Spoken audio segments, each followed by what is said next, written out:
If you've ever tried to grow a flower, you know that the flower needs to be nourished in order for it to grow. This can be, if it is not nourished, then it will wither away and die. This can be compared to marriages. If we don't strengthen our marriage and nourish our marriages every day, they can wither away and die. Today I'm going to explain to you 3 different ways that couples can strengthen their marriage. The 3 ways are to realize that not everybody wants to be shown love the same ways. Number 2 is to spend time together, and number 3 is to communicate effectively. So the first one is that not everybody wants to be shown love the same way.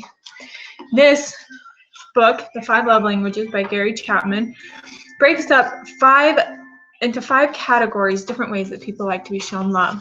The first category is physical touch, hugging, kissing, cuddling, things like that. The second is quality time. This can be going on dates, going for a walk, or just spending time together. The third is receiving gifts. This can be anything from that you realize your spouse had a bad day, so you bring them home their favorite candy bar, or when you go away on a business trip, you bring something back for them. The fourth is acts of service.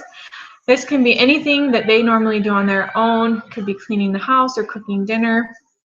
And the last one is words of affirmation. This could be anything from just telling them how you feel about them, or expressing your appreciation for them. It can be through text, notes, emails, or different things like that. Sometimes when we show our love for each other, we like to show it in ways that we like to be shown love. But it can be a lot more effective if we show love in ways that our spouse likes to be shown love.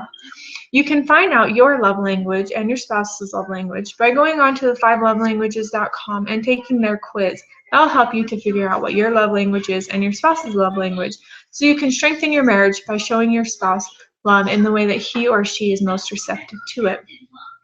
The next item is spending time together. After we get married, we need to continue to court our spouse. We need to continue to date them and continue to deepen our connection with them. By going on dates, we can have uninterrupted time from children or from electronics where we can just sit and talk with each other. We can talk about our dreams and our hopes, or we can talk about issues or problems that may be arising in our families. This can help us to be in an environment where we have no interruptions, we can deepen our connection, and we can communicate effectively. Which brings me to my third point, which is communication. In order to strengthen a marriage, we need to communicate effectively with our spouse. The first big major point is active listening. We need to listen to our spouse. We need to be prepared by keeping an open mind and being receptive to their opinions. Although we may disagree with their opinions, we need to make sure that we're respecting them and listening to them. We can do this by listening to them when they're talking. Instead of trying to think up a response while they're talking, we can sit and really listen to what they're saying, acknowledge how they feel, and listen to their opinions, and then reiterate in our own words how they might feel, and see if this is how they really are, what they're really trying to say. This can decrease a lot of miscommunication and misinterpretation, and can help spouses to be able to see each other's perceptions, because everybody has different perception. When we communicate effectively, we can see that perception, we can be respectful of it, even if we may disagree. The second is to avoid yelling and giving the cold shoulder, because this will just bring in contention. It will create a harsh environment, and it will just continue to go downhill from there. The next part is the startup of a conversation. It's important that we don't go into a conversation harshly or accusingly, but we go into a conversation with an open mind and with the Spirit in our hearts. John Gottman came up with the 4 horsemen of the apocalypse. These are things we want to avoid while we're communicating with our spouse. The first one is criticism. We want to avoid overly criticizing our spouse when we're in a conversation.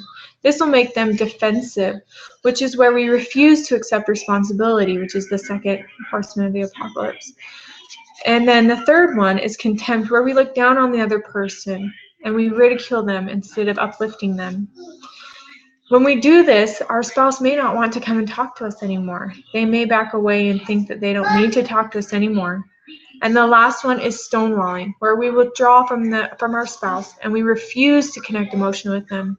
We want to stay away from these four horsemen of the apocalypse because this will bring contention into the home and make it so that we're not communicating effectively.